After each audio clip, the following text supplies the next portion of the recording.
But before I get to what's happening with your sign for this month, I just want to mention these two long-running transits, Saturn Neptune and Uranus Pluto. Now, Uranus Pluto, if you've been following the astrology, you'll know is very much in the background towards, you know, kind of economic global meltdown, and basically it's very challenging the social structures, the status quo, the establishment, and shifting things which have been taken for granted socially, economically, culturally for hundreds and hundreds of years. And this is still going on, even though technically they've moved further apart.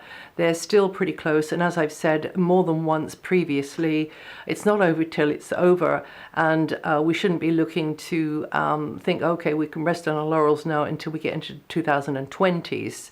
Now for Saturn Neptune. Well, Saturn Neptune was hanging in the air a lot earlier this year, around about the time, and of course Neptune rules the seas, and it rules mysterious illnesses, things that can't be pinned down, you know. So of the Ebola outbreak, also refugees traveling with children across very, very treacherous terrain to get to the safety, as they thought, of Western Europe, and being, I mean, a lot died on the way, plucked out of the seas, mostly the Mediterranean, and being tricked and cheated by those sharks, basically, who wanted their money and then just left them to die on boats and so on in the Mediterranean. Also had their way barred at Calais, trying to get through the tunnel to the UK, which they see as sort of the promised land in a way, which, you know, everything is relative. So it probably is, it really, really is. We all have to have our promised land. We all have to have it, even if it's just you know, our favorite sort of celebs on the TV. I mean, it's kind of just our promised land. You know, it's potential of what can be. So it's called hope. It's called that star of hope. And now Saturn is the planet of physical boundaries, material structures. It's also about the status quo, the establishment, and Neptune is very, very ethereal. It's kind of without boundaries. And it's ideological, but it's also about victimization. It's about escape, among other things, and trying to do basically the highest manifestation maybe is compassionate, trying to do the best for the common good, for the whole of all, with all sort of personal desires and ego put on one side. So it's definitely the planet of higher service. Now, these sort of notions are far too sort of ambiguous and airy-fairy and head in the clouds for Saturn, who wants to apply a system to a situation. And it's sort of like top-down, you know, it's kind of the government. So Saturn asks, okay, the how, and wants to deal with the nuts and bolts of the situation. And of course, here we are in this dimension of nuts and bolts, of dualism. So the Neptunian vibration of wholeness and union needs to be, we need to find practical ways to apply things so that it relieves suffering, and it makes sense out of the randomness and the chaos of things, which is more up Neptune Street. So and Neptune's about a heck of a lot else than that as well. But just, you know, for this example, Saturn rules authority figures, and also cares about appearances, cares about traditions and historical standards. But also on the flip side, Saturn is this very, very caring, responsible mother energy, which wants to protect and guard and guide and provide for others, okay, for those in her care. Now, these two planets are a very sort of an angle which makes a lot of friction. And so therefore it's kind of a pressure cooker energy, the same as Uranus Pluto, in fact. And that particular angle seems to be quite adept at manifesting, you know, events in the world, situations in the world, which we in the world have to, on the one hand, take the lesson from as we're grappling with it and struggling with it and trying to figure it out, but also and then get the resolution to it. But also we have to maybe not just bemoan the fact that the thing is happening or the things are happening, whether it's in your private life, which you can probably find in your natal chart, how that might be triggering off each other and then figure out how best to deal with it, so that you keep it harnessed, and then you can really get things more how you want them to be, or in the wider world. Okay, so we need to it's not about what happens, it's about how we respond to what happens. It's always about how we respond to what happens. So at the moment, Saturn is in Sagittarius, which is about long journeys, foreign cultures, different ideologies, different belief systems. Religion, of course, is a big one with Sagittarius, and the higher law. And Neptune is very much about higher laws as well, but even beyond the human realms. It's about total integration and wholeness and individuation and union. So we need to do the best we can with Saturn coming out of Sagittarius. There will be issues around other people's ideologies and belief systems, religions. There will be issues around maybe integration as well of those whose cultural background is very different to another cultural background, and this is all in the mix. It's all to do with coming into the age of Aquarius as our consciousness raises and we actually become aware of these things, whereas 100 years ago we wouldn't have been. We'd have just kind of, oh well, our consciousness wouldn't have let us, just sweep it under the carpet. We don't go there. We don't do that. Saturn is also about the shadow side of us, our psyches as well. So maybe a little bit more of the shadow side coming out here too. Things again which have been maybe taboo or kept from us, because of course now we have the internet, and the whole world is becoming a village. We're in a global village. So anyway, it seems to me that Saturn in Sagittarius and Neptune at home, very strongly coming out of its own sign, Pisces, brings in a new kind of confusion and uncertainty about how we help the needy without having the greedy pulling the wool over our eyes. And we could apply this thinking to different situations, like perhaps gun laws in certain parts of the world, and keeping tabs on, who's selling weapons to who, etc., behind the scenes. And I know that's only just the real tip of the iceberg, because it's grassroots stuff is about actually the changing of the hearts of many here. And really, I think, in fact, there is kind of coming in this split, as many saw in the run-up to 2012. There was this two-world split. And those of you who were aware of that, can you see how that's happening now? It's very interesting, isn't it? So how to execute the compassionate service required in an orderly, practical, structured fashion. It's quite a dilemma. So our task is to try and balance a higher vision and empathy and emotional intelligence. There's a lot of clever guys out there and gals. But let's have some emotional intelligence. Let's have some emotional common sense. And I don't mean emotional reactiveness. I mean a feeling common sense. And marry that up with realistic possibilities. Anyway, I'll get off the soapbox. So these two, Saturn, Neptune, have a look and see where they're transiting in your chart. I'll mention that to do with the sun sign charts.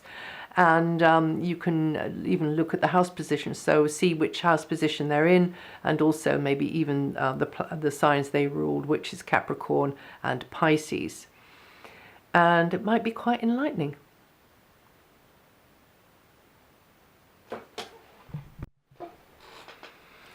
And now, other news for you Pisces, just on the subject of Saturn and Neptune. You now have Saturn returned to the top of your chart, will be there until late 2017, and this is a more dynamic position of Saturn, not without its challenges.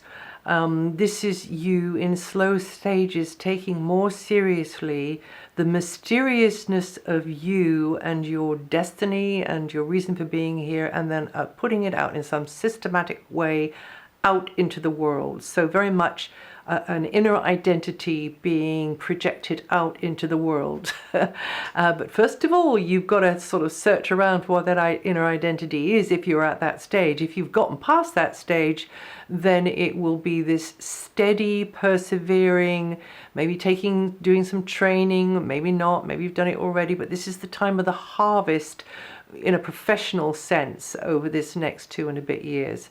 And you'll reap seeds sown in past years, past experiences, which you think, now why did I have to go through that? You will now begin to, the penny will drop. That's why I had to go through that, even though it wasn't very nice at the time. That kind of idea. And you may feel that you're not doing the work or projecting the image or receiving the recognition that you want. This is the sneaky way that Saturn operates. She convinces us that there's a lack. I'm speaking about her as if she's a person, but I mean it's just a device. So because the planet isn't a person, but it is a huge kind of it's a huge personality in a kind of cosmic sense, I suppose you could say. So you may feel that you just haven't got the opportunities to project this, and this is the way she operates, because we feel it, we don't like it, we reach deeper, we reach higher, we try harder to get it. So it's a bit like a carrot in a way.